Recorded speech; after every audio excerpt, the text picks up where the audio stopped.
সীমা, তুমি আমার রুমে কি করো? আর তুমি এভাবে আমার কাছে আসছো কেন? আমি তোমাকে ভালোবাসি আর তোমার সাথে আমি শারীরিক সম্পর্ক করতে চাই। তুমি কি পাগল হয়েছো নাকি?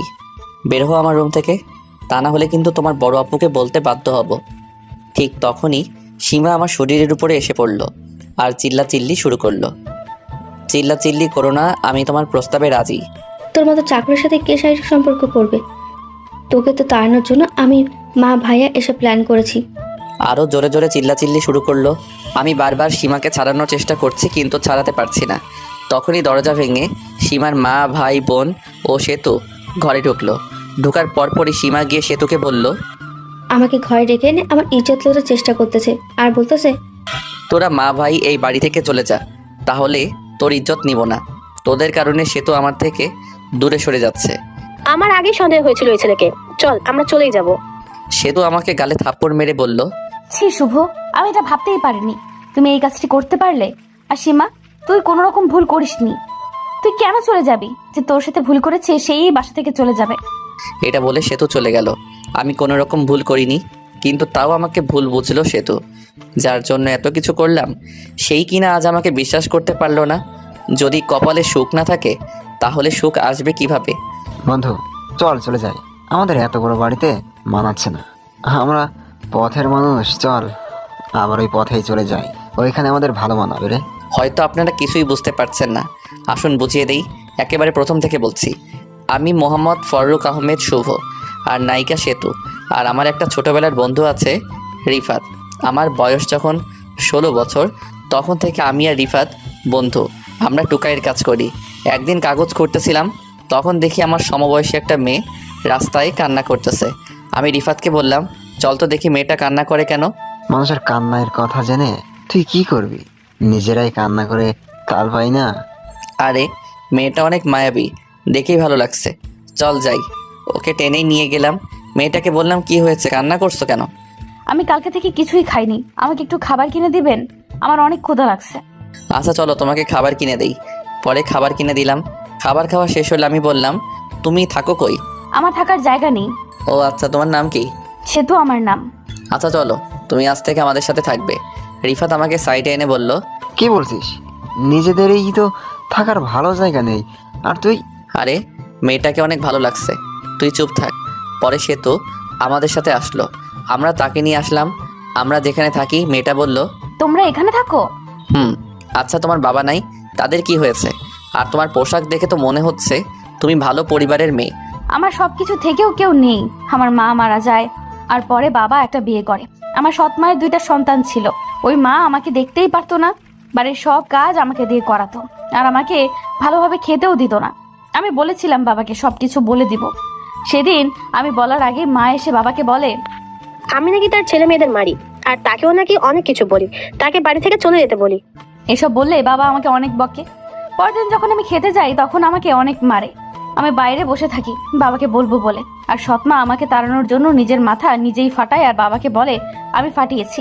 আর তখন বাবা আমাকে অনেক মারে আমার কথা না শুনে, আর আমি বাড়ি থেকে বের হয়ে যাই। আর এখন তোমার এখানে আমার কথা তো শুনলেই, এখন তোমার কথা কিছু বলো। তোমার বাবা মা নেই? ছোটবেলা থেকে মানুষের লাত্তি ঘুষি খেয়ে বড় হয়েছি, আমার মা বাবাকে দেখিনি। আরও অনেক কাহিনী। এক সময় এই জায়গাটা একজনের কাছে থেকে চেয়ে নিয়ে দুজনে থাকি, আর আমরা এই শহরের টোকাই। আর আমাকে একটা কাজের ব্যবস্থা করে দিবা তো? আমিও কাজ করব। আচ্ছা, কারো বাড়িতে যদি কাজের মেয়ে নেই তাহলে তোমার কথা বলবো। আচ্ছা তুমি থাকো, আমরা আরেকটু কাজ করি, তুমি থাকো। আর রাতে আসার সময় খাবার নিয়ে আসবো। আমি আর রিফাত আবার গেলাম আমাদের কাজে। রাতে ফেরার সময় খাবার নিয়ে আসলাম। ঘরে এসে দেখি সেতু পেপার পড়তেছে। আমি তা দেখে জিজ্ঞেস করলাম, তুমি পড়তে পারো? আমি পড়াশোনায় অনেক ভালো। আমার একটা বড় আশা ছিল আমি বড় হয়ে ডাক্তার হব। স্বপ্নটা স্বপ্নই রয়ে গেল। আরে তুমি পড়ালেখা করো, আমি তোমার খরচ চালাবো। যত টাকা লাগবে সব টাকা আমি দিব। আমিও কাজ করব। আরে একসাথে 2 কাজ করা যায় না। তুমি পড়বে, আমি কাজ করব। আর আমার বন্ধু রিফাত শুধু এতিমের মতো আমাদের কথা শোনে। সেতু স্কুলে ভর্তি হলো, এখন আর বাইরের খাবার খাই না, এখন প্রতিদিন সেতুই রান্না করে। এভাবে ভালোই চলছে আমাদের দিনকাল। এভাবে কয়েকটা বছর কেটে গেল। কিছু টাকা জমিয়েছিলাম, সে টাকা দিয়ে একটা অটো কিনে চালানো শুরু করি। আর সেতু লেখাপড়া করেও এখন ইন্টারে পড়ে, সামনে নাকি অনেক বড় একটা পরীক্ষা আছে, তাই সেতু বেশি বেশি পড়ে। একটা সময় সেতুর পরীক্ষা শেষ হয়ে যায়। পরীক্ষা শেষে সেতু বলতেছে, আমি ডাক্তারি করব না, ডাক্তারি করতে অনেক টাকা লাগবে। টাকার জন্য তো আমি আছি, তোমাকে ভাবতে হবে না। আরে মিনিমাম 2 লাখ টাকা লাগবেই। এত টাকা তুমি কই পাবা বলো? সেটা তোমার চিন্তা করতে হবে না। আমি আছি কিসের জন্য? আমি তো আছি তোমার চাহিদা পূরণের জন্য।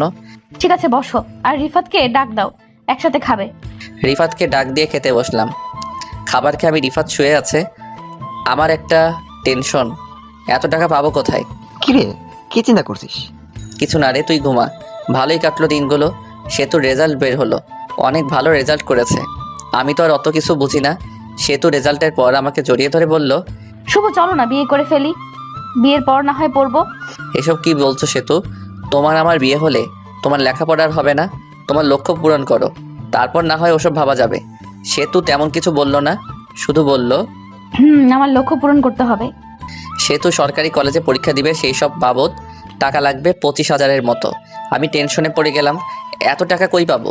রিফাতের কাছ থেকে নিলেও তো এত টাকা হবে না। তাই ভাবলাম ওর জন্য আমি সব কিছু করতে পারি। তাই আমার একটা কিডনি ওকে দিয়ে দিব। আর একটা কিডনি দিলে তো মানুষ মরে না, আমি না হয় একটা কিডনি নিয়ে বেঁচে থাকবো।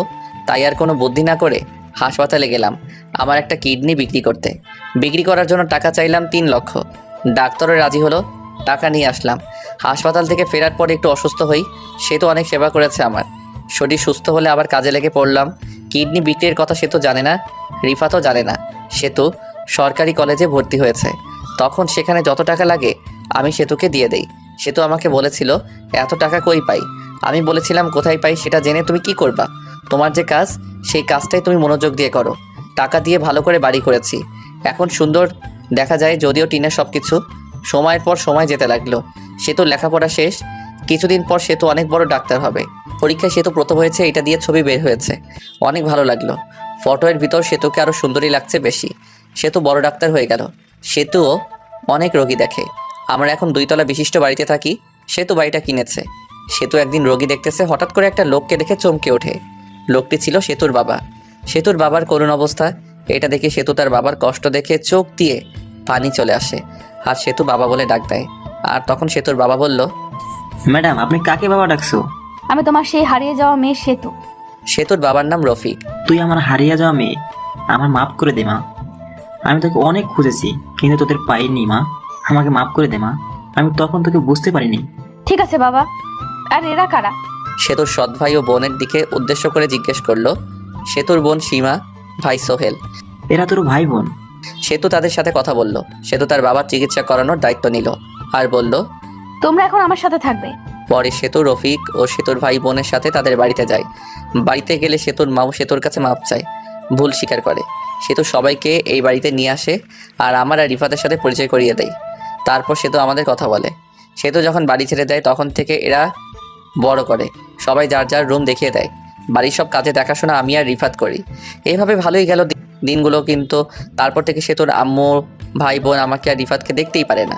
একদিন খাইতে বসছি, তখন সেতুর ভাই সোহেল বলল, মা, আমি বাড়ির চাকর বাকরের সাথে এক জায়গায় বসে খেতে পারবো না, আমার খাবার ঘরে দিয়ে আসিও। বাবা, এরকম করে বলিস না, চাকর বাকরের অনেক সম্মান এই ঘরে। আমার খাবার ঘরে দিয়ে আসো। পরে ওরা চলে গেল। আমি আর রিফাত শুনেও না শোনার ভান করে খেয়ে ঘরে গেলাম। সেতু রাতে বাড়ি ফিরলে আমি সেতুর সাথে কথা বললাম। কথা বলে ঘরে আসলাম। সেতু খাইতে বসছে। তখন সেতুর ভাই সোহেল সেতুর মাকে বলে, মা, আমার অনেক ক্ষুধা লাগছে। আগেই খেয়ে নিতি। কিন্তু কিন্তু কি আবার? কিছু না মা, তুমি কত পরিশ্রম করে এসেছো, তুমি খাও, পরে ওকে খাবার দিয়ে দিব। কি হয়েছে বলো? শুভ আমাকে খাবার দিতে না করেছে। কাজ করি না, তাই শুভ বলছে আগে কাজ করতে হবে, তারপর খাবার খেতে হবে। আর বাড়ির সব কাজের লোক ও তাড়িয়ে দিয়েছে। তখনই সেতুর বোন সীমা রান্নাঘর থেকে বের হয়ে এসে বলল, হ্যাঁ আপু, আমাকে রান্না করতে পাঠাইছে, এখন পর্যন্ত না খাইয়ে রাখছে। এসব শুনে সেতুর রাগ উঠল। মানবতার খাতিরে কিছু বলল না, রাগ আমার উপর থেকেই গেল। আমি উপরের বারান্দা থেকে সব কিছু শুনলাম। আমি এখন যদি সত্যি কথাগুলো বলতে চাই তাহলে উল্টা আরও আমি বকা শুনবো। আর সেতুই আমার কথাগুলো বিশ্বাস করবে না। প্রতিদিনই আমাদের সাথে খারাপ ব্যবহার করে। রিফাত উত্তর দিতে চাই কিন্তু আমি কিছু বলতে মানা করি। হঠাৎ করে একদিন সেতুর বোন আমার রুমে আসে। সীমা এসে কি করে তা তো আপনারা জানতেই পারছেন প্রথম পর্বে। সেতুর বাসা থেকে বের হয়ে আসলাম। গেটে এসে মুচকে একটা হাসি দিয়ে মনে মনে বললাম, কতগুলো দিন একসাথে থাকলাম, তোর শরীরের প্রতি কোনোদিন লোভ করিনি, আর আজকে সেই অপরাধে আমাকে ভুল বুঝলি। যাই হোক, আমরা আমাদের আগের বাড়িতে চলে আসলাম। অনেক কষ্ট হচ্ছে। তখন রিফাত বলল, বন্ধু, মন খারাপ, অনেক কষ্ট হচ্ছে, তাই না? আমি কোনো কথা বললাম না। রিফাত একটা গান গাওয়া শুরু করলো আমার মনটা ভালো করার জন্য। আমি জানি ওরও মন খারাপ, কিন্তু ও সব কিছু হাসি মুখে মেনে নিয়েছে। আমার কষ্ট হচ্ছে কারণ আমি যে তাকে ভালোবেসেছিলাম। ওর গান শুনে হাসি না আসলেও রিফাতকে সান্ত্বনা দেওয়ার জন্য একটু হাসলাম আর বললাম, বন্ধু, নয়া জীবনে পা রাখলাম, অতীতে কিচ্ছু নেই আমাদের। বন্ধু। আবার আগের কাজটাই শুরু করলাম। এদিকে সেতুর বাবা সেতুকে বলল, দেখ মা, তুই এখন ভালো বুঝিস, তোকে কোনো কিছু বলার অধিকারটাও আমি হারিয়ে ফেলেছি। তুই ওদের বাড়ি থেকে বের করে দিয়ে অনেক বড় ভুল করলি। তোরা একসাথে এতদিন ছিলি, শুভ আর রিফাত তোর সাথে ছিল। চাইলে তোকে শুভ তোর সাথে অনেক কিছুই করতে পারতো, কিন্তু ওরকম কিছুই করেনি। তোকে বেশি কিছু বলবো না, কারণ তোর বোঝার যথেষ্ট বয়স হয়েছে। সেতু ওর বাবার কথা একটু গুরুত্ব দিল না। এদিকে আমার আর রিফাতের একটু খাওয়ার কষ্ট হচ্ছে। আমার জন্য রিক্সা চালানো একটু কষ্টকর হয়ে গেছে। আপনারা জানেন তো, আমার একটা কিডনি নেই। ডাক্তারের কাছে গিয়েছিলাম, পরিশ্রম করতে মানা করে দিছে। আমার মুখ থেকে হাসি চলে গেছে। সেতুকে অনেক ভালোবাসতাম, তাই তো বলতে অনেক কষ্ট হচ্ছে। 7 দিন কেটে গেল, তখন রিফাত বলতেছে, রান্না বান্না অনেক কষ্ট হয়ে যাচ্ছে, তাই না? একটা কথা বলি, কিভাবে যে বলি। আরে বলে ফেলো তো। আমি একটা মেয়েকে ভালোবাসি, আর মেয়েটাকেও আমাকে ভালোবাসে। শালা প্রেম করলি আর জানাইলি না? আমি রাগ করলাম। বন্ধু, রাগ করস কেন? আমি চাইতেছি। কি চাইতেছস? আমাদের বাড়িতে তো রান্নার মানুষ নাই, তাই ভাবছিলাম যদি তাকে নিয়ে আসি। আরে পাগল, এই কথা? তো কবে বিয়ে করতে চাস? তুই বললে আজকেই? রাহা নেই যাতা, বহুত তেজ রাখিয়ে। রিফাত শরম পেয়ে চলে গেল। রিফাতের যে মেয়েটি পছন্দ তার নাম হলো আফরিন। রিফাত আর আফরিনের বিয়েটা হয়ে গেল। আফরিন গার্মেন্টসে কাজ করে। রিফাত আর আফরিনের বিয়ে, আমার তো কিছু গিফট দিতেই হবে। আমি রিফাতকে বললাম, বন্ধু, এই নে 20,000 টাকা হাতে দিলাম। রিফাত বলল, এত টাকা কই পাইলি তুই? আর টাকা আমাকে দিচ্ছিস কেন? আমার কাছে ছিল, আর তোর কাছে থেকে অনেক টাকা নিয়েছি। নতুন বিয়ে করলি, কিছুদিন ঘোরাঘুরি করবি, টাকা লাগবে, আর এটা তোকে দিলাম, তোর যেন পরে কোনো সমস্যা না হয়। রিফাত নিতে না করলো, তাও আমি জোর করেই দিলাম। ওরা বাসর করবে, আর আমি বাসর ঘরে গিয়ে শুয়ে আছি। অন্যদিকে সেতুর মা বলতেছে, বয়স তো অনেক হলো, একটা বিয়ে কর, নাতিদের মুখ দেখি। সেতু বিয়ের কথা শুনে পুরনো কথা মনে পড়ে গেল। সেতু আমাকে বলেছিল, তখন আমি বলেছিলাম, আগে তুমি লক্ষ্যে পৌঁছাও, তারপর ওসব ভাবা যাবে। সেতু ভুল করলে আমি তাকে বকতাম। সেতু বলেছে, আমি অনেক বড় হয়েছি, আর কত শাসন করবে আমায়। তখন আমি সেতুকে বলেছিলাম, তোমার লক্ষ্য যতদিন না পৌঁছাবে ততদিন তোমাকে শাসন করব, আর তোমার স্বপ্ন যেদিন থেকে পূরণ হবে সেদিনের পর থেকে আর তোমাকে শাসন করব না। এসব ভাবতেছে সেতু। হঠাৎ করেই সেতুর আম্মা ধাক্কা মারে আর বলে, কি হলো মা? কিছু না, তোমরা পাত্র দেখো। পাত্র তো দেখাই আছে, ছেলেটা তোর মতোই ডাক্তার। মা এখন ভালো লাগছে না, পরে কথা বলবো। রিফাত আর আফরিনকে আমি জোর করে ঘুরতে পাঠালাম। আমি একাই থাকি। ওরা ঘুরতে গেছে 2 দিন হলো। সেতু আর ওই ছেলেটির বিয়ে ঠিক হয়েছে, অতি শীঘ্রই বিয়ে হবে সেতু আর ওই ছেলেটার। একদিন রিক্সা চালাচ্ছি, দেখি সেতু আর একটা ছেলে একসাথে দাঁড়িয়ে থেকে গল্প করছে। মনে হলো রিক্সা খুঁজছে। আমি মুখটা গামছা দিয়ে ঢেকে গেলাম আর বললাম, আপা কই যাবেন? এই তো সামনেই। সেতু আর ছেলেটা রিক্সাতে উঠলো। ছেলেটা সেতুকে হাত ধরার চেষ্টা করলো। সেতু বলল, না, আগে বিয়েটা হোক, তারপর দেখা যাবে। বিয়ের কথা শুনে মনে হইল সুইসাইড করি। কষ্টটা দিতে পারছিলাম না। সেতুকে তাড়াতাড়ি নামিয়ে দিয়ে বাড়ির দিকে চলে আসি। এসে শুয়ে থেকে কান্না করি। অতিরিক্ত কান্না করার কারণে জ্বর চলে আসে। কোনো রকম উঠে গিয়ে ওষুধ নিয়ে আসি, আর বাইরে থেকে কিছু শুকনো খাবার নিয়ে আসি। অনেক জ্বর উঠেছে, যার কারণে রান্না করার শক্তি নেই। 2 দিন চলে গেল, তাও জ্বর ছাড়ে না। জ্বর ক্রমেই বেড়ে চলছে। হঠাৎ করেই বাইরে থেকে কারো ডাক শুনলাম। দেখি রিফাত ডাকতেছে আর বলতেছে, এই নে বন্ধু, দেখ তোর জন্য কি নিয়ে আসছি। আমি মুখ দিয়ে কথা বলছি, কিন্তু কোনো রকম শব্দ হচ্ছে না। রিফাত ঘরে গেল আর আমার শরীরে হাত দিয়ে দেখে জ্বরে অবস্থা খারাপ। কিরে, তোর এই অবস্থা কেন? আমাকে ফোন দিতি, আমি চলে আসতাম। আমার অবস্থা খুব খারাপ, বেহুশের মতো। তখন রিফাত কোলে করে নিয়ে রিক্সাতে বসায় আর হাসপাতালে নিয়ে যায়। যে হাসপাতালে নিয়ে যায় ওই হাসপাতালের ডাক্তার হলো সেতু। একটা ডাক্তার আছে, যে আমাকে ভালো করে চিনে, ভালো সম্পর্ক আমার সাথে। সে আমাকে দেখেই বলে, আরে এনার কি হয়েছে? জানি না, ডাক্তার একটু দেখেন না কি হয়েছে। কান্না করতেছে আর বলতেছে। আচ্ছা সমস্যা নাই, আমি দেখতাছি। আমাকে চিকিৎসা দেওয়া হয়, আর 2 দিন পর আমি মোটামুটি সুস্থ হয়ে দেখি রিফাত বসে আছে। আমার অবস্থা কঙ্কালের মতো হয়ে গেছে, চোখের নিচ দিয়ে কালো দাগ হয়ে গেছে। তখন ডাক্তার এসে বলে, শুভ কেমন আছো এখন? মোটামুটি। শুভ, তোমার কিডনি লাগাতে হবে 7 দিনের ভিতর, তা না হলে তোমার এই কিডনিও ড্যামেজ হয়ে যাবে, তখন আর বাঁচাতে পারবো না। কিডনি মানে? তোর কিডনি কি করছিস? পরে বলবো। ডাক্তার সাহেব যান আপনি। কিডনি কি করছিস তুই? আমি বলতে যাব তখনই আফরিন খাবার নিয়ে আসছে। এই নেন ভাইয়া, খাবারটা খেয়ে নেন। খাবার সামনে দিতেই খাবার হাত দিয়ে তোলার চেষ্টা করলাম, কিন্তু অক্ষম হলাম। তোর তুলতে হবে না, আমি খাইয়ে দিচ্ছি। হাই রে আদর বন্ধুর প্রতি, আমাকে তো ভালোবেসে কোনোদিন খাওয়াই দিলে না। আমি রিফাত একটু মৃদু হাসলাম। সে তো সেদিন হাসপাতালে দিয়ে যাচ্ছি, আর আমাদের জোরে জোরে কথা বলা আর হাসাহাসি দেখে জানালা দিয়ে তাকায়, আর দেখতে পাই রিফাত আমাকে খাওয়াই দিচ্ছে। আমার শরীরের দিকে তাকিয়ে দেখে শুধু হাড্ডিগুলো আছে, অবস্থা খুব খারাপ। এটা দেখে সে তো অনেকটাই অবাক হয়ে যায়। সে তো কাছে এসে কথা বলবে, কিন্তু তার মন বাধা দিচ্ছে। তাই সে ডাক্তারের কাছে যায় আর বলে, ডক্টর আঙ্কেল, এত নাম্বার রোগীর কি হয়েছে? বলিও না, আমার ছেলেটার জীবনে শুধু কষ্টই। ওকে আমি ছোট থেকেই চিনি, অনেক ভালো ছেলে, কিন্তু ছেলেটা কখনো সুখের মুখ দেখেনি। কেন আঙ্কেল, কি এমন হয়েছে? ছেলেটা একদিন আমার হাসপাতালে আসে আর বলে, আঙ্কেল আমার একটা কিডনি বিক্রি করব। কেন বাবা, কিডনি বিক্রি করে কি করবা? আর এত টাকা কি করবা? আঙ্কেল আসলে আমি একটা মেয়েকে ভালোবাসি, আর তার স্বপ্ন হলো ডাক্তার হওয়া। আর ডাক্তারি পড়তে তো অনেক টাকা লাগে, তাই টাকার দরকার।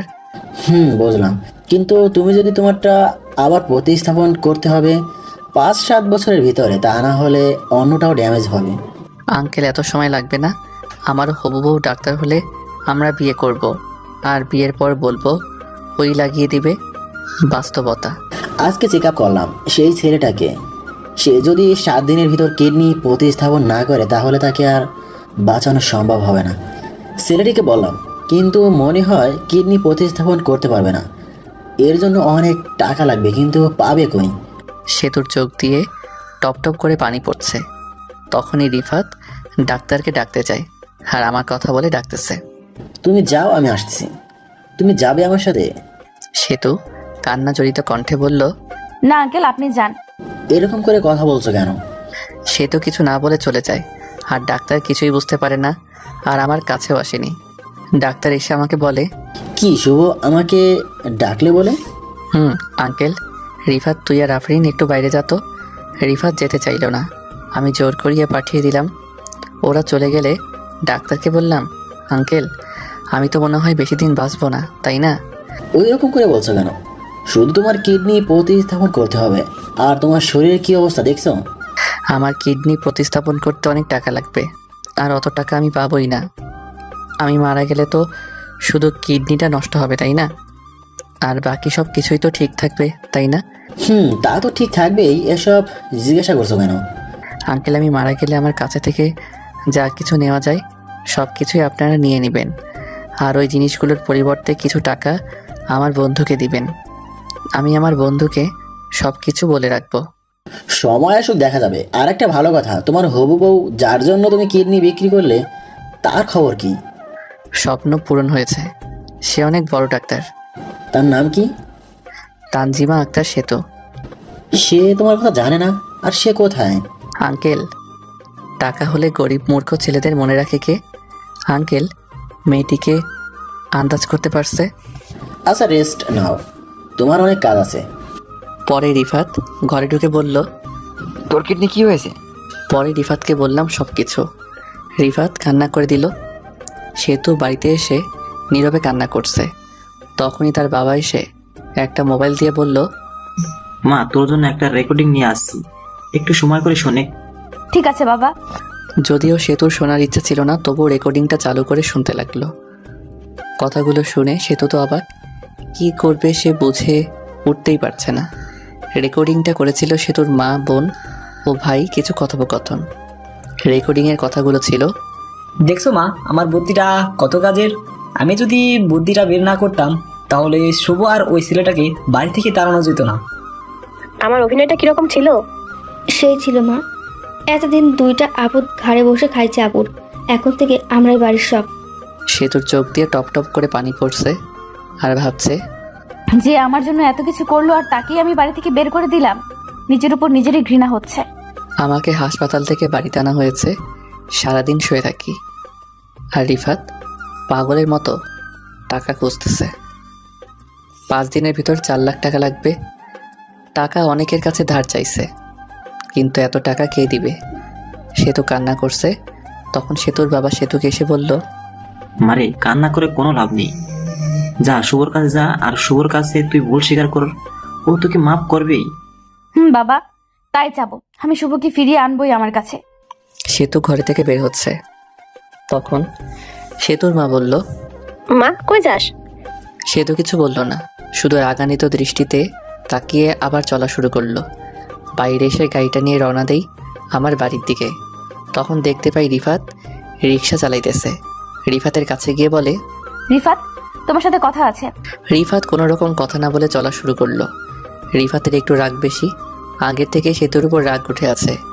সেতু যখনই রিফাতকে টাচ করবে তখনই রিফাত ঠাস করে জ্বর মারে সেতুর গালে।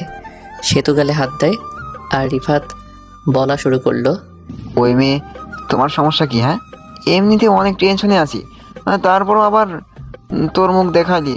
তোর মুখ দেখে আমার বমি আসতেছে। আমি জানি আমি অনেক ভুল করেছি, কিন্তু শুভকে তো ভালো করতে হবে। চলো শুভর কাছে যাই, তুমি একটু বুঝিয়ে বলবা। তোর টাকা লাগবে না আমার, আমি আমার বন্ধুকে বাঁচাতে পারবো। শেষ পর্যন্ত টাকা জোগাড় না হলে নিজের কিডনি ওটাই লাগাবো, ওকে? পরে আবার ইনকাম করে আমার লাগাবো। রিফাত, তুমি আগে আমাকে মাফ করে দাও। আমি জানি আমার অনেক বড় ভুল করেছি আমি। তুই আবার কিসের ভুল করছিস? আরে তুই অনেক লেখাপড়া করছিস, তুই একবার ভাবলি না তুই শুভ আমি যে একসাথে থেকেছি, তখন যদি চাইতো শুভ তোর থেকে দেহ ভাগ করতে পারতো, কিন্তু করেনি। কেন জানিস? তাহলে শুভ কেমনে তোর বোনকে জোর করে? সি সি সি, তোর ভিতর পড়ালেখার কোনো রকম গুণই নাই, বুঝলি? আমি তোমার পায়ে পড়ছি, তাও আর কিছু বইলো না। চলো যাই শুভর কাছে। রিফাত কোনো রকমভাবেই রাজি হচ্ছে না। রিফাত যখন আবার চলে আসতে যাবে তখন সেতু বলল, তুমি আমাকে না নিয়ে গেলে আমি এখনই রাস্তার মাঝে দাঁড়িয়ে সুইসাইড করব। তখন রিফাত একটু ঠান্ডা হয়ে বলল, আচ্ছা ঠিক আছে, তোমাকে নিয়ে যাব, আগে শুভকে জিজ্ঞেস করো তারপর। ওকে। রিফাত আর সেতু বাড়িতে আসে। আফরিন আমাকে খাওয়াই দিতেছে। মেয়েটা অনেক ভালো, সব সময় নিজের ভাইয়ের মতো সেবা যত্ন করে। আমাকে খাওয়াই দেওয়া দেখে সেতুর একটু রাগ হয় আর বলে, মেয়েটা কে যে শুভকে খাইয়ে দিতেছে? আমার বউ। কথা না বলে এখানে দাঁড়াও, আমি শুভের কথা বলে। রিফাত এসে বলল, বন্ধু, একটা কথা বলি। বলে ফেল। সে তোকে একটু ডেকে আনি, বা সে যদি তোর সাথে দেখা করতে চায়। ভাই তোর পায়ে ধরি, তাও এরকম করিস না। আমি ওকে বলেছিলাম যতদিন না ওর জীবনে সুখ আসবে ততদিন ওর পাশে থাকবো, আর আমি থেকেছিও। আমি ওর কষ্টের সাথী হয়েছি, আমি তাকে আমার কষ্টের সাথেই বানাতে চাই না রে। আর একটা কথা, আমি তো মনে হয় আর 2 দিন বাঁচবো। ওই যে দেখ, ওখানে একটা ব্যাগ আছে, ব্যাগটা একটু আনতো। রিফাত ব্যাগটা নিয়ে আসলো। আমি ব্যাগটা খুললাম। খোলার পর অনেকগুলো জিনিস ছিল যেগুলো আমি সেতুর জন্য কিনেছিলাম, সেতুকে বিয়ের পর দিব বলে। তা আর তো বিয়ে হলোই না। আমি জিনিসগুলো বের করে আফরিনকে কিছু জিনিস দিয়ে বললাম, এই নাও, তোমাকে ভালো মানাবে। সেতুর জন্য সুন্দর একটা শাড়ি কিনেছিলাম, ওটাও আফরিনকে দিলাম। আর কিছু জিনিস ছিল যেগুলো আমার অনেক পছন্দের। আমি ওই জিনিসগুলো রিফাতের হাতে দিয়ে বললাম, এই জিনিসগুলো পরে যেন আমার কবর জিয়ারত করতে আসে একবার। জিনিসগুলো ছিল কাচের চুড়ি, মাথার খোপা, নাকের ফুল, কানের দুল, শাড়ি, পিচ। একটু বেশি হয়ে যাচ্ছে কিন্তু। রিফাত আমার ওখান থেকে চলে যায় সেতুর কাছে। সেতুর কাছে গিয়ে দেখে সেতু কান্না করতেছে। সেতু, তুমি তো শুনলেই শুভ কি বললো। এখন তোমার সাথে দেখা করলে শুভ স্ট্রোক করবে। আগে শুভকে সুস্থ করি, তারপর নয় দেখা যাবে। পরে সেতু সরাসরি চলে আসে ডাক্তার আঙ্কেলের কাছে। এসে বলে, আঙ্কেল, কিডনির ব্যবস্থা করুন। কিডনি দিয়ে কি করবে মা? শুভ তো একটা কিডনি লাগবে, ওটা লাগাবো। ও সমস্যা নাই, কিডনি রেডি আছে, শুভকে নিয়ে আসো, আমরা লাগিয়ে দিব। আজকে আনতেছি। সেতু, তুমি আমার মেয়ের বয়সী, তোমাকে একটা কথা বলি শোনো। আমি প্রথম থেকেই সব কিছু জানি। শুভ অনেক ভালো একটা ছেলে, ওকে কোনোদিন কষ্ট দিও না। ওর থেকে বেশি ভালো অন্য কেউ তোমাকে আর বাসতে পারবে না। সে তো চুপ করে সব কিছু শুনলো আর বাইরে এসে রিফাতকে কল দিয়ে বলল হাসপাতালে নিয়ে আসতে। রিফাত আমাকে বলল, চল হসপিটালে যেতে হবে। হাসপাতালে যাব কেন? তোর চিকিৎসা করার জন্য। টাকা কই পেলি তুই? দেখি তোর কাপড় উপরের দিকে তুলতো। আরে বেটা, এরকম করস কেন? আমি টাকা একজনের কাছ থেকে ধার নিয়েছি, তুই সুস্থ হলে দুইজনে কাজ করে শোধ করে দিব, ব্যাস। বেঁচে থাকার ইচ্ছা হচ্ছে না আমার। আমি বুঝতে পারছি তোর বিষয়টা। তুই কি আমাকে ভালোবাসিস না বল? তুই তোমার ডান কিডনির মতন। বুঝলাম। তুই ও তো আমার 2 কিডনির সমান। তুই কিডনি ছাড়া আমি বেঁচে থাকবো কেমন বল? আমাকে হাসপাতালে নিয়ে গেল। আমার চিকিৎসা হলো, কিডনি প্রতিস্থাপন করা হয়েছে। এই কয়দিন সে তো শুধু জানালা দিয়ে দেখেছে আর চোখের জল ফেলেছে, কিন্তু আমি কষ্ট পাবো বলে কাছে আসিনি। এদিকে সেতুর যে বিয়ে ঠিক হয়েছিল ওটা সেতু ভেঙে দিয়েছে। যখন সেতুর মা ওকে বলল, তুমি এত সুন্দর ছেলেকে মানা করে দিলে? সেতুর কাছে কৈফিয়ত চাইতে সেতু ওর মাকে বলল, তুমি একটা কথাও বলবা না। এটা বলে সেতু চলে আসে হাসপাতালে। আমি অনেকটা সুস্থ, এখন আমাকে হাসপাতাল থেকে বের করবে। আমার আগের শরীর আর নেই রিফাত। কবে যে আগের শরীর ফিরে পাবো, তোর ঋণ করা টাকা শোধ করব। ওসব নিয়ে ভাবতে হবে না। শরীরের দিকে তাকিয়ে দেখলাম একবারে কঙ্কালের মতো হয়ে গেছি। এমনিতে একটু শ্যামলা বরণ, তার মধ্যে অনেক অসুস্থ ছিলাম, ভালো করে গোসল হয়নি, দেখতে একদমই বিশ্রী লাগছে। আমাকে হাসপাতাল থেকে বের হয়ে আসলাম, শরীরটা পুরোপুরি সুস্থ। আমাকে নিয়ে রিফাত অন্যদিকে যাচ্ছে। আমি বললাম, কি রে, আমাদের বাসা তো এদিক, তাহলে এদিকে যাচ্ছিস কেন? তোর জন্য একটা সারপ্রাইজ আছে, আমার সাথে চল, দেখতে পাবি। আমাকে একটা সুন্দর করে সাজানো বাড়িতে নিয়ে যাওয়া হলো। আমি বাড়ির গেটে আসার পর রিফাতকে বললাম, কি রে, কার বাড়ি এটা? এত কথা কস কেন? বাড়ির ভিতরে নিয়ে গেল। দেখে আমার দেওয়া জিনিসগুলো পরে সেতু বসে আছে, পাশে সেতুর বাবা বসে আছে। আমি সেতুকে দেখে উঠে আসা ধরলাম, তখন সেতু আমার পায়ে এসে পড়ল। আমার ভুল হয়েছিল, আমার মাফ চাওয়ার যোগ্য তোমার কাছে নাই, তবুও মাফ চাইছি। বন্ধু, মাফ করে দে। মেয়েটা এতদিন অনেক কষ্ট করেছে, তোর জন্য অনেক চোখের জল ফেলেছে ও। বাবা, ভুল তো সবারই হয়ে থাকে। আমার মেয়ের পক্ষ থেকে আমিও ভুল স্বীকার করছি। ভাইয়া, আপুকে মাফ করে দেন। আপনি যতদিন সুস্থ না হন ততদিন ভালো করে খাবারও খাইনি। আর বলল, সেতুর দিকে তাকিয়ে দেখলাম মেয়েটাও অনেক শুকিয়ে গেছে, চোখের নিচে কালো দাগ পড়ে গেছে। আমি সেতুকে তুললাম, বললাম, তোমার জায়গা পায়ে নয়, বুকে। এভাবে কিছুদিন যাওয়ার পর আমি আর পুরোপুরি সুস্থ হয়ে যাই। তারপর সেতুর আর আমার বিয়েটা হলো। সেতু বউ সেজে বসে আছে, সেতুকে অনেক কিউট লাগছে। আর আমি ভাবতেছি শরীরের যে অবস্থা, আল্লাহ জানে সেতুর সাথে পারবো কি না পারবো। লিজেন্ডরা বুঝতে পারবে কি বুঝাইছি। হাই বন্ধুরা, গল্পটা কেমন লাগলো অবশ্যই কমেন্ট করে জানাবেন।